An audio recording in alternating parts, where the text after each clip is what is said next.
Varicose veins కి సరైన చికిత్స కోసం సంప్రదించండి ఎవిస్ హాస్పిటల్. నమస్తే రమగారు. నమస్తే జయ. రమగారు, ఏదన్నా ఒక స్టోరీ ఎట్లా అంటే ఒక 2, 3, 4 అట్లా ఎపిసోడ్స్ వచ్చేలాగా, మరీ ఎక్కువ కాకుండా చెప్తాం. తలతిక్కల రాజు కథ చెప్తాం. ఎప్పుడో చదివాను జయ నేను. అప్పటి నుంచి అనుకుంటున్నా కానీ ఏమో అట్లా వెళ్ళిపోయింది అనమాట. సరే ఇవాళ మళ్ళీ దాన్ని రివైజ్ చేసామన్నమాట. దాన్ని పూర్వం ఒక రాజ్యంలో ఓ రాజుగారు మంత్రి గారు ఉండేవాళ్ళు. వీళ్ళు ఇది సుమారైన ఒక పరగణ అనమాట. చాలా డిఫరెంట్గా ఆలోచించేవాళ్ళు. ఎవ్వరూ అట్లా ఆలోచించారు. రాజుగారిదే ఒక డిఫరెంట్ ఆలోచన, ఆయన మంత్రి గారు అంతకంటే విచిత్రమైన ఆలోచనలు ఉంటాయి. వాళ్ళిద్దరు ఒకళ్ళనొకళ్ళు బాగా సపోర్ట్ చేసుకుంటారు. రాజు ఓ పక్కకి మంత్రి ఓ పక్కకి లాగితే గోలగా ఉంటుంది. ఇద్దరు కలిసి ఒక పక్కకే లాగారనుకో మొత్తం రాజ్యం అంతా ఆ పక్కకి పోతుంది. వీళ్ళకి ఏంటంటే కొత్తగా చేయాలి. సరే కొత్తగా చేసే వ్యవహారంలో ఓ రోజు ఎప్పుడో వ్యాహ్యాలికి పోయారు. చీకటి పడుతోంది. వీళ్ళకి ఇంకా తిరుగుదామని ఉంది. మెల్లిగా ప్రజలు ఎవరి దారిని వాళ్ళు సర్దుకుంటున్నారు. కొంచెం 7 అయ్యేసరికల్లా అందరూ అన్ని రోడ్లు మెల్లిమెల్లిగా చీకటిమయంగా అయిపోయి పడకలు, కొంతమంది రోడ్ల మీద ముష్టి వాళ్ళు అడుక్కునే వాళ్ళు ఉంటారు. ధర్మసత్రాలు ఏవో శాలలు కట్టించారు. ఆ శాలల కిందకి చేరిపోతున్నారు. షాపుల్లో జనం తగ్గిపోయారు. చల్లని గాలి, ప్రశాంతంగా వాతావరణం. రాజు అన్నాడు, ఎంత హాయిగా ఉంది, బయటే తిరుగుదామనిపిస్తుంది. ఇలా పడుకుంటున్నారేమిటి వీళ్ళంతాను, మనకేమో తిరుగుదామనిపిస్తుంది. నీకు అందరూ ఎవరి దారిని వాళ్ళు తలుపులు వేసుకుని లోపల కూర్చుని అందరు వెళ్ళిపోతే ఈ చీకట్లో ఇలా ఏం తిరుగుతాం? అందరూ జనం ఉంటే సందట్లో ఎంజాయ్ చేయటం వేరు. అవును, నిశ్శబ్ద నీరవంగా ఉంటే ఏం తిరుగుతాము అని మంత్రి గారిని అన్నాడు. ఏమంటే మీకేమనిపిస్తుంది అన్నాడు. నాకు కూడా అలాగే అనిపిస్తుందండి. ఈ వాతావరణానికి ఏమో హాయిగా చాలా బాగుంది, వెన్నెల పుచ్చపువ్వులాగా ఉంది, మరి చల్లగా ఉంది, హాయిగా ఉంది. రాజు చెప్పినవి ఈయన చెప్తున్నాడు, ఆహ్లాదంగా ఉంది. వీళ్ళంతా ఎందుకు పడుకుంటున్నారో ఎంజాయ్ చేయకుండా. రాజుకి మంత్రికి ఏమైనా శారీరక శ్రమ ఉంటుందా? ఏమీ ఉండదు. వాళ్ళకన్నీ ఎవరైనా అమర్చి పెడతారు, అంతా బ్రెయిన్ వర్కే. అవును. సాయంకాలం అయ్యేసరికల్లా వాళ్ళు రిలాక్స్డ్గా తిరుగుదామనుకుంటారు. ప్రజలు, పాఠక జనము, వ్యాపారస్తులు పగలల్లా పనులు చేస్తారు. చీకటి పడేసరికి గూట్లో దీపం నోట్లో ముద్ద, అంతే కదా. మామూలు వాళ్ళు పడుకుంటారు. ఏదో అత్యవసరాలు ఉన్న వాళ్ళు కొట్లలోకి వెళ్ళి ఆ పని ఈ పని చేస్తారు. ఇప్పుడు మనం ఎట్లయింది, రాత్రి 12 దాకా పిశాచాల్లాగా తిరుగుతూనే ఉంటాం. అవునండి. 12 గంటలు కాదు, రాత్రి 3 గంటలకి మేము బెంగళూరు బయలుదేరితే 3ంటికి కొన్ని డజన్ల టిఫిన్ సెంటర్లు బిజీగా ఉన్నాయి. అవును, కరెక్ట్ చెప్పారండి. 3ంటికి. అది మనం పట్టపగలున్నామా మిడ్-నైట్లో ఉన్నామా అర్థం కాని పరిస్థితి. ఆ టైంలో తింటున్నాం. మన పరిస్థితులు అవి. ఇప్పుడు పాపం వాళ్ళు ఉద్యోగాలు, వాళ్ళ తాలూకు టైమింగ్స్, నైట్ షిఫ్ట్లు ఇక చేసేదేం లేదు. అయితే రాజు మంత్రి ఏమనుకున్నారంటే, ఇది బాగోలేదు, మనం ఓ పని చేద్దాం, ఈ జనాల్ని అడుగుదామని ఒకళ్ళ దగ్గరికి వెళ్ళారు. ఏరా అబ్బాయి, చల్లగా ఉంది, హాయిగా ఉంది, ఎందుకు పడుకుంటున్నావు అని. వాడు అన్నాడు, బాబు పొద్దు నుంచి పని చేశానండి, ఇప్పుడు నిద్ర వస్తుంది, పడుకుంటాను. ఒక 5-6 ఇంటర్వ్యూ చేశాక వీళ్ళకి అర్థమైంది, ఓహో ఈ రాత్రిని పగటిగా మార్చేయాలి మనం. అంతే, వీళ్ళు పొద్దునంతా పని చేస్తారు, ఇప్పుడు పడుకుంటున్నారు. ఇలా కాదు, రాత్రిని పగలుగా, పగలుని రాత్రిగా చేద్దామని మర్నాడు దండోరా వేశారు. పగలు నిద్రపోండి, రాత్రి పని చెయ్యండి. చాలా ట్రై చేసి మొత్తానికి కొద్ది వారాలు, నెలల్లో జనమంతా మారిపోయారు. పొద్దునంతా నిద్రపోయి సాయంకాలం 4:30, 5:30 అలా అయ్యేసరికల్లా నిద్రలు లేచి ఇక అక్కడి నుంచి లాంతర్లు పెట్టుకునే పొలాలు దున్నుకునేవాళ్ళు, అవేవో పెట్టుకునే పనులు చేసుకునేవాళ్ళు.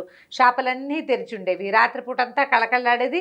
తెల్లవారుజామున 5 గంటలకి అట్లా పడుకోవటం మొదలుపెట్టేవాళ్ళు. పగలల్లా పడుకునేవాళ్ళు. స్టోరీ పేరు తగ్గ రాజారాం గారు, తలతిక్కల రాజు. అది. అక్కడి నుంచి ఆ రోజు బజార్ వెళ్ళినప్పుడు వీళ్ళకేం తెలిసింది, వంకాయ కోరేటు, బీరకాయ కోరేటు. అక్కడి నుంచి గోధుమ పిండికి ఒక రేటు, బియ్యానికి ఒక రేటు, బెల్లానికి ఒక రేటు, పంచదారకు ఒక రేటు. ఇలా రేట్లు కుదరవు, అన్నిటికీ ఒకటే రేటు. నువ్వు సేరు బియ్యం తీసుకో, ఒక దుడ్డు, ₹1. సేరు పాలు తీసుకో, ఒక దుడ్డే. సేరు పంచదార తీసుకో, ఒకటే దుడ్డు. అన్నిటికీ రూపాయలే.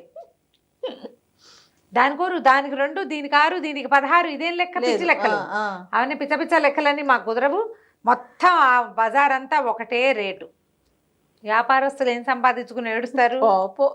సరే, ఈ దుడ్డు లెక్క పెట్టించారు. మాకు డబ్బులు చాలవంటే వీళ్ళు, కావాలంటే మేము ఇస్తామంటాడు రాజు, ప్రజలు ఇబ్బంది పడకూడదు అని ఈ ఏర్పాటు చేశాడు. ఇట్లా రాత్రిని పగటిని చేశారు. అన్నిటికీ ఒకటే రేటు చేసి హాయిగా ఉన్నారు రాజు మంత్రి. మనం చాలా బాగా చేసాం, మనం కదా డిఫరెంట్గా చేసాం, వేరే రాజ్యాల వాళ్ళతో పిచ్చి వెధవులు, మనం సరిగ్గా చేస్తున్నాం అనుకున్నారు. ఇంతలో ఒక గురువు ఒక శిష్యుడు ఈ ప్రాంతాల ఆ వైపు నుంచి వెళ్తూ ఈ రాజ్యంలోకి వచ్చారు. వాళ్ళు వచ్చింది ఎన్నింటికి? 12:30, 1 గంట. ఎక్కడైనా భోజనం దొరుకుతుందని భావించారు. మధ్యాహ్నం 12:30 అయితే ఇంకో గంటలో 1:30కి మనకి ఇంచుమించు ఆకలేసేస్తుంది. వీళ్ళు రోడ్ల మీద పెట్ట పురుగు లేదు, కనీసం ఒక ఎలిక కుక్క కూడా తిరగటల్లా. ఎండ మలమలా మాడిపోతుంది. అన్ని తలుపులు వేసేసి ఉన్నాయి, కొట్లన్నీ కట్టేసి ఉన్నాయి, ఎవ్వరు లేరు, ధర్మశాలలు మూసేసి ఉన్నాయి. ఏమిటి అందరూ లిచ్చకపోయారా? జనం ఎవరు లేకపోతే అలాగే కదా అనిపిస్తుంది. ఏమిటి అని చూస్తే అట్లా నడిచి నడిచి నడిచి వాళ్ళకి ఎక్కడా ఏమీ దొరకల. అయితే ఒక దేవాలయపు ప్రాంగణంలో ఒక పక్కన మరి కాస్త జామ పళ్ళు అవి ఉన్న చెట్లు కనపడితే సరే ఈ పూటకు పలహారం చేద్దామని జామకాయలు కోసు తిన్నారు. మంచి ఎండలో నడవటంతో పక్కన నుయ్యి ఉంటే కాస్త నీళ్ళు తోడుకుని మొహం కాళ్ళు చేతులు కడుక్కుని దేవాలయం గట్ల మీద పడుకున్నారు. చీకటి పడుతూ ఉండగా రణగొండ ధ్వని మొదలైంది. మామూలుగా 1 గంట 2 గంటలు పడుకొని లేస్తాం కదా, లేచి చూస్తే ఇంకేముంది, పట్టపగలల్లే అన్ని దీపాలు, రకరకాలవి రాజప్రాసాదపు దీపాలన్నీ వెలిగిపోయినాయి, రోడ్ల మీద రథ దీపాలన్నీ వెలిగిపోయినాయి, కొట్ల నిండా దీపాలు. జనాలంతా ఎవరి దారిన వాళ్ళు సామాన్లు పుచ్చుకుని కర్రలు కఠార్లు పుచ్చుకుని పోయేవాళ్ళు పోతున్నారు. గుర్రాలను పట్టుకెళ్ళేవాడు, గేదెలు దోలుకెళ్ళేవాడు, అందరూ గొర్రెలు దోలుకెళ్ళే వాళ్ళు కూడా తిరుగుతారు. రాత్రిపూట తిరుగుతారేంటి విడుదల వీళ్ళకి ఏమిటి ఇదేని వీళ్ళకి అసలు అర్థమే కాల. సరే మరి పొద్దున ఆహారం లేదు కదా, కొట్లన్నీ తెరిచారని ఏదైనా కనీసం వంట చేసుకుని తినేసి ఏ ధర్మశాలలోనే షాపులోకి వెళ్తే గోధుమ పిండి సేరు 1 దుడ్డు. అరే ఇంత చీపా అనుకున్నా. నెయ్యి సేరు 1 దుడ్డే. ఒక 6-8 రూపాయలు ఇచ్చేసరికల్లా వీళ్ళకి 10 రోజులకి సరిపడా ఆహారం వచ్చేసింది. సరుకులన్నీ వచ్చేసాయి కదా. ఎంత ఆశ్చర్యపోయారు. చక్కగా తెచ్చుకుని ధర్మశాలలో పెట్టుకుని చపాతీలు చేసుకున్నారు, ఏదో రొట్టెలు చేసుకుని పాయసం ఏదో చేసుకుని కాస్త స్వీటు హల్వా చేసుకుంటారు కదా. సరే ఏదో కూర వండుకున్నారు, తిన్నారు. తినే కుర్రాడు అన్నాడు, గురుగారు ఎంత బాగుందండి, మనం 50 రూపాయలు 100 రూపాయలు పెడితే కానీ మనకు ఆహారం దొరకదు, పట్టుమని 10 రూపాయలు ఖర్చు పెట్టకుండా 10 రోజులకు సరిపడా ఆహారం దొరికేసింది, ఈ ఊళ్ళో ఉండిపోదామండి అన్నాడు. అంటే గురుగారు అన్నారు, ఒరే నాయన పొరపాటును కూడా ఇక్కడ ఉండకూడదురా, ఇది పిచ్చివాళ్ళ రాజ్యం, ఈ ఏర్పాట్లు ఎందుకైనా ఏమిటి అని అన్ని కొట్లల్లో ధర్మశాలల్లో కనుక్కున్నాడు. రాజుగారి తెలివితేటలకి ప్రతిఫలమే ఇది అని అర్థమైంది ఆయనకి. తల్లేదు వీళ్ళు పిచ్చివాళ్ళు రా, వీళ్ళు ఇక్కడ ఉండకూడదు, ప్రాణాలకు ప్రమాదం వస్తుంది, ఇక్కడ లేనిపోని సమస్యలు వస్తాయి, ఈ ఊళ్ళో ఉన్నవాళ్ళు వాళ్ళ కర్మ వాళ్ళు అనుభవిస్తారు, మనం ఏం చేస్తాం, మనం బయట నుంచి వచ్చాం, ఇంకో చోట పోవచ్చు మనం అంటే. కుర్రాడు మాత్రం ఒప్పుకోలేదు, ఉండాల్సిందే హాయిగా. ఇప్పుడు చూడండి 10 రూపాయలు ఖర్చు పెట్టలేదు, 10-15 రోజుల పాటు తిండి వచ్చేసింది, తర్వాత ఇంకో 10 పెడితే ఇంకో 15 రోజులు తిండి వస్తుంది, కూర్చుని ప్రశాంతంగా తపస్సు జపం చేసుకోవచ్చు, గుళ్ళోకి వెళ్ళచ్చు, పక్కన చెరువు ఉంది, నది ఉంది, అది ఉంది, ఇది ఉంది అని ఓ పాడేశాడు. గురుగారు అన్నారు, సరే నీ ఇష్టం, ఏదైనా సమస్య వస్తే తలుచుకో వస్తా, నేను మాత్రం ఇక్కడ ఉండను అని ఆయన దారిని ఆయన వెళ్ళిపోయాడు. ఈ మన శిష్యుడు చక్కగా నెయ్యి వస్తోంది, బెల్లం వస్తుంది, అవి వస్తున్నాయి, ఇవి వస్తున్నాయి, రూపాయికే వచ్చేస్తున్నాయని రోజు హల్వాలు అవి చేసుకుని తినేవాడు. రోజు శుభ్రంగా తిని నున్నగా మినపకూడు వల్లే తయారయ్యాడు. అంతకుముందు బోల్డ్ డబ్బు, అంతంత డబ్బులు వీళ్ళ దగ్గర ఏముంటాయి, ఖర్చు అంత పెట్టలేరు, ఏదో ఆ పొట్టకి సరిపడా తినేవాళ్ళు. మనకి తక్కువకి వస్తుంటే మనం ఏం చేస్తాం, ఫ్రీగా వస్తే తక్కువకి వస్తే కొనేసుకుంటాం, కొనేసుకుని తినేసి హాయమని ఉండేవాడు. ఇది నడుస్తుంది. గురుగారు వెళ్ళిపోయారు, వీళ్ళు ఇక్కడే ఇతను ఇక్కడే ఉండిపోయాడు. పక్కన ఏదో దేవాలయం ఉంది, ఆ దేవాలయానికి పోయి వస్తూ చేస్తుండేవాడు. ఇంతలో ఏమైందట, ఒకసారి ఒక దొంగ ఒకడు వరహాల శెట్టిగారు అనే ఒక శెట్టిగారి ఇంట్లోకి కన్నం వేశాడు. శెట్టిగారు చాలా సంపన్నుడు, బాగా సంపాదించాడు. వాళ్ళ ఇంట్లో ఎక్కడ పడితే ఎక్కడ వజ్రాలు రత్నాలు రాసులు పోస్తుంటాయని చెప్పుకునేవాళ్ళు పనివాళ్ళు. మరి గోడ దూకి గోడకు కంత పెట్టి ఇంట్లోకి వెళ్తే సులువు కదా, 2 గుప్పెలు తెచ్చుకున్నా సరిపోతుంది. అయితే ఈ గోడకి కంత కొట్టే క్రమంలో దూరుతుంటే గోడ బలహీనంగా ఉంటే ఆ గోడ కుప్ప కూలిపోయి వాడి మీద పడిపోయింది. ఆ కంతలో ఉన్నవాడు సగంలోనే ఉన్నాడు, ఇరుక్కుపోయాడు, పడి చచ్చిపోయాడు. చచ్చిపోయేసరికి వాడి కొడుకు, దొంగ కొడుకు రాజుగారి దగ్గరికి ఫిర్యాదు తెచ్చాడు. మా నాన్న తన కులవృత్తి చేసుకుంటున్నాడు. ఓహో, మా నాన్న కులవృత్తి చేస్తుంటే దుర్మార్గుడైన వరహాల శెట్టి గారి గోడ కూలి మరణించాడు, నాకు కాంపన్సేషన్ ఇప్పించండి అని. తప్పులేదు, బాగుంది కదా. రాజుకు తగినటువంటి ప్రజలు. అయితే అక్కడి నుంచి అయ్యో అలా చచ్చిపోయాడు, ఆ గోడ కూలి ఎలా చచ్చిపోయాడు అంటే తెలియదండి, గోడ బలహీనంగా కట్టారు, సిమెంటు ఇసుక పాళ్ళు అవి సరిగ్గా కలపల, కిందకంత పెడితే పై గోడ కూలటం ఏమిటి? మా నాన్న ఏమైనా వాళ్ళ ఇంట్లో వాళ్ళని ఏం చేయాలన్న వాళ్ళ గోడ కూలగొట్టే ఉద్దేశం మా నాన్నకు లేదు, కేవలం దొంగతనానికి వెళ్ళాడు, అది ఆయన కుల వృత్తి, ఎవడి వృత్తి వాడు చేసుకోవద్దు. బాగుంది. మహాప్రభువుల రాజ్యంలో ఈ వృత్తి చేస్తుండగానే ఇలా అయ్యింది అనేసరికి పట్టండి వరహాల శెట్టి అని వరహాల శెట్టిని పిలిపించారు. ఏమయ్యా నువ్వు సమాధానం ఏం చెప్తావు? నీ వల్ల ఒక బక్క దొంగ మరణించాడు, పట్టు వీడికి వెయ్యండిరా కొరత అన్నారు. అమ్మ బాబో ఈయన కేక పెట్టాడు వరహాల శెట్టి. లేకపోతే దీన్ని ఏమంటారు, మన మెడ తెగేస్తారు, దాన్ని ఏదో అంటారు వజ్రశిల, దాని మీద పెట్టి కొడతారు తల, తలార్లు వెండి తీసుకెళ్ళి తల నరికేయమన్నారు. నరికేయమనేసరికల్లా తలార్లంతా అన్నారు, బాబు మన దగ్గర వజ్రశిలలు లేవండి, ఈ మధ్యకాలంలో మనం మెడ నరకలేదు, ప్రాణానికి ప్రాణం అంటాడు రాజు.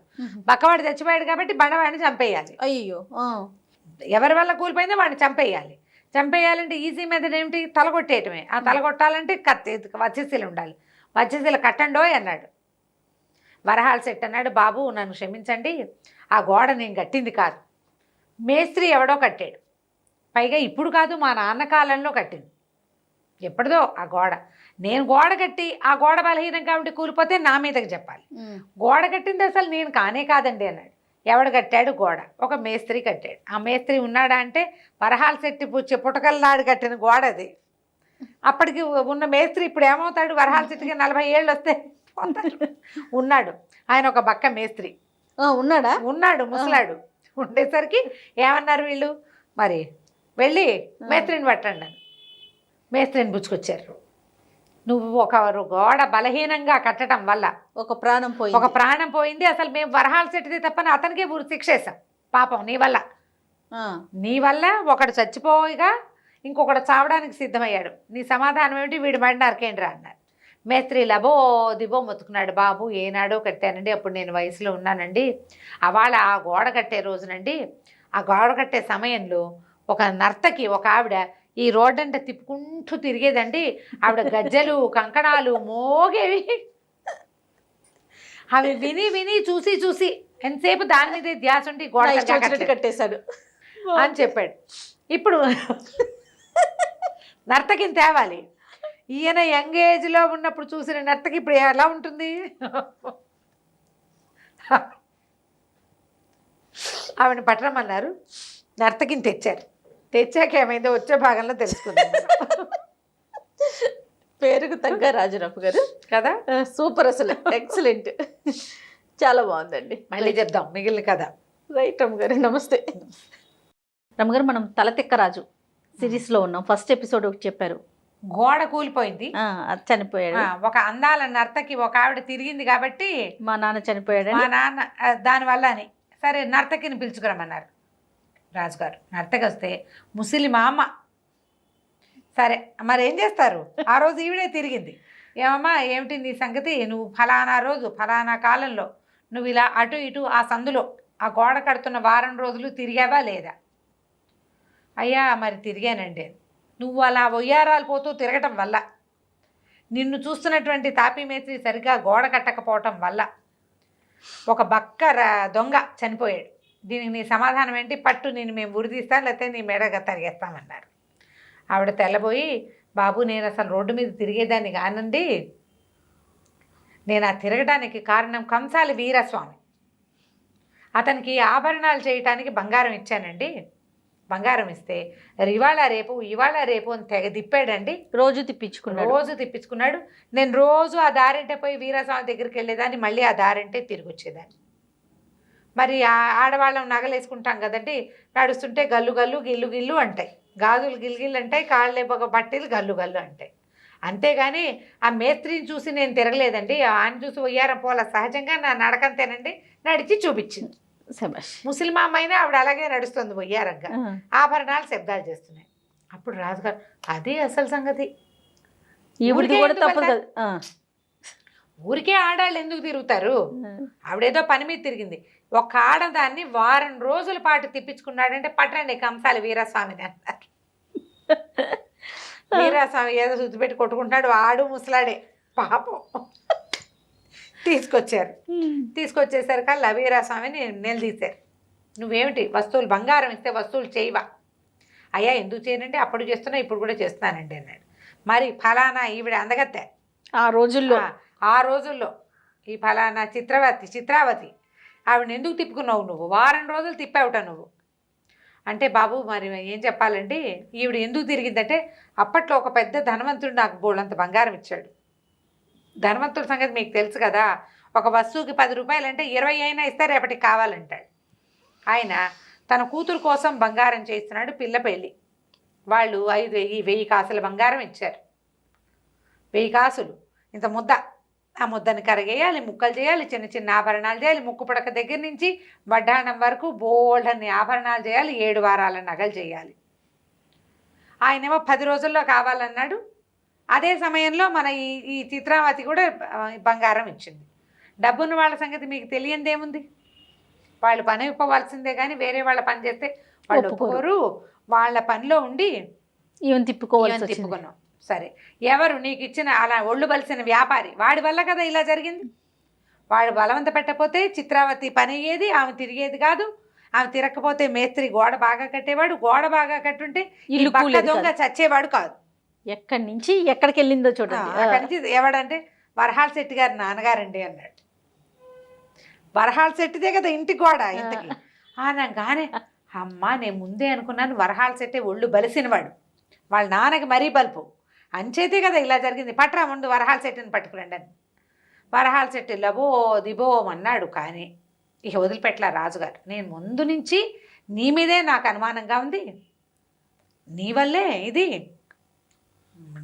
మీ నాన్న బలుపు, మరి మీ నాన్న డబ్బు బంగారం అంతా నీకేగా ఇచ్చాడు.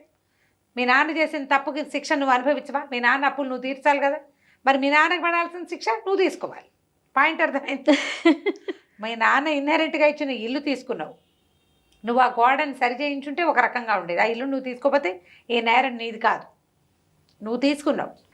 కాబట్టి మీ నాన్న తప్పుకి ప్రతిఫలం నువ్వు అనుభవించవలసిందే. పట్టండి వీడిని మెడ నరికేయండి అన్నాడు. అప్పుడు అదే పద్ధతి అనమాట, మెడ తరగటం. ఆ ఉత్తరించడానికి వజ్రశిల ఒక పెద్ద గట్టు లాంటిది కడతారు, మధ్యలో ఇలా చిన్న స్లోప్ ఉంటుంది, అక్కడ తలబెట్టించి అట్టించి కొడతారనమాట.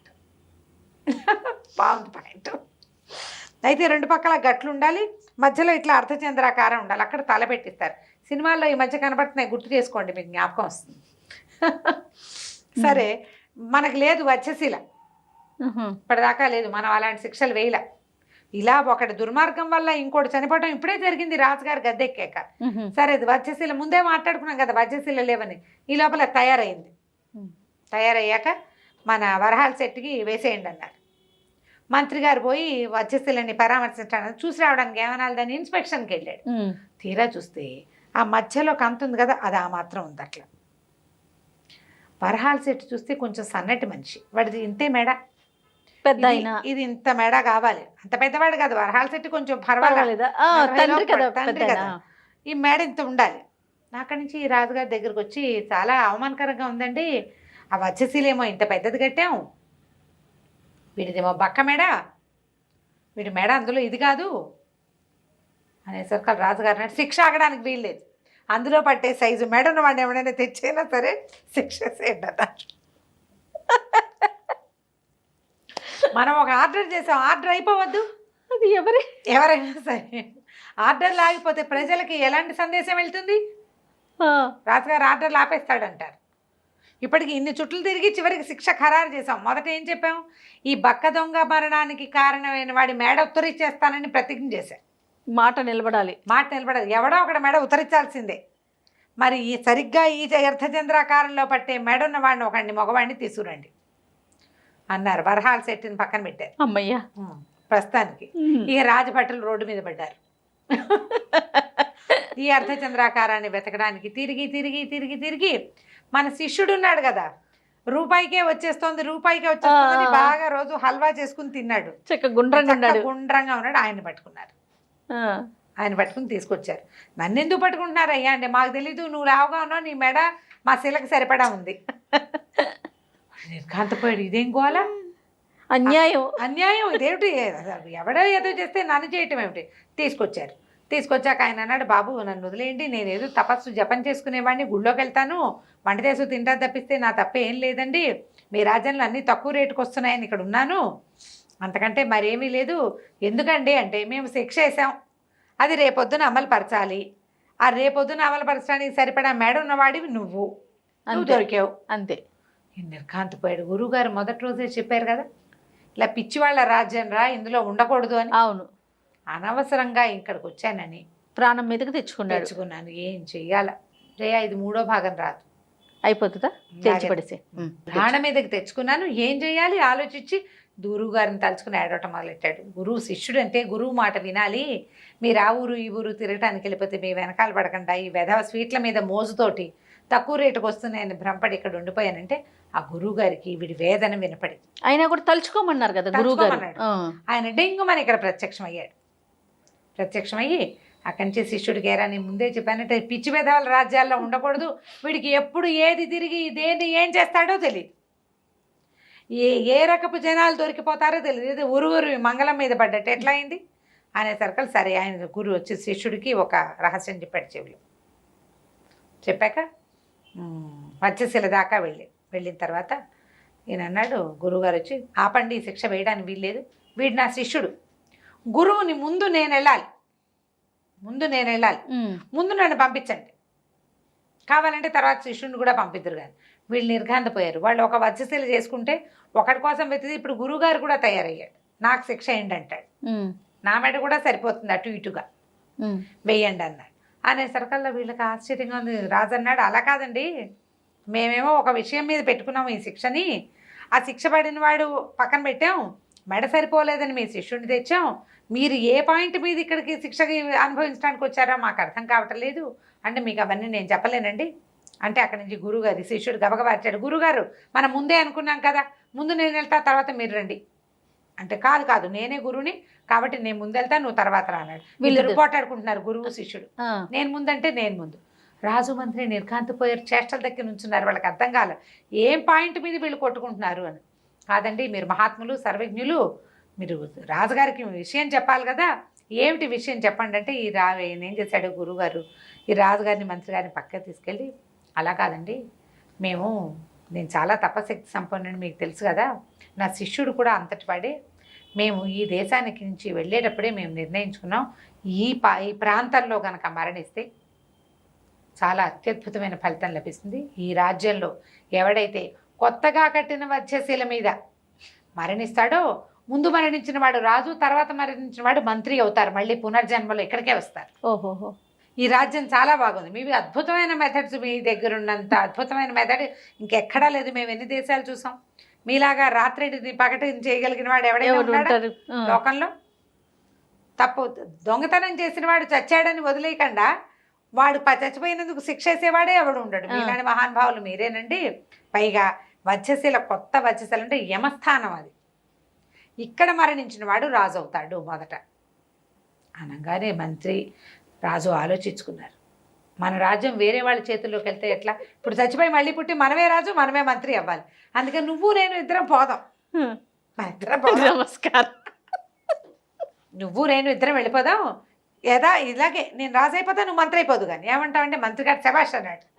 తగ్గ మంత్రి, ఇప్పుడు కూడా మీరు నన్ను నీ వెనకాలే ఉంచుకోవాలనుకుంటారు మహాప్రభు, మీ అంతటి వాళ్ళు మీరేనండి, సరే మనం వేయించుకుందాం శిక్ష ఇచ్చాలంటే మరి తలార్లు రాజుని మంత్రిని నరకమంటే నరకరు కదా, అప్పుడు ఆలోచించుకుని మనం ఓ పని చేద్దాము, వీళ్ళిద్దరిని పంపేసి వీళ్ళ వేషాలు అలాగే జీబు గడ్డం అవి పెట్టుకుని వెళ్దాము, మొహాలకి ముసుకేసేద్దాము అని చెప్పారు. జీబు గడ్డాలు పెట్టుకుంటే అంత వర్కౌట్ కావాలి, అందుకని ఏం చేశారు, మొహాలకి ముసుకేసి వాళ్ళకి ఏం చెప్పారు, తలార్లకి ఇద్దరు వస్తారు, ముందు వచ్చిన వాడిని తల మొదట నరకండి, రెండో వాడి తల రెండోసారి నరకండి అని చెప్పి ఏం చేశారు, గురువుని శిష్యుడిని వదిలిపెట్టేసి పక్కకు పెట్టేసి వీళ్ళిద్దరూ ముసుగులు వేసుకుని పోయారు. బట్టలు మాత్రం గురుగారి బట్టలు ఒకడు శిష్యుడి బట్టలు వేసుకున్నారు, మొహాలేమో సంచులతో కవర్ చేసుకున్నారు.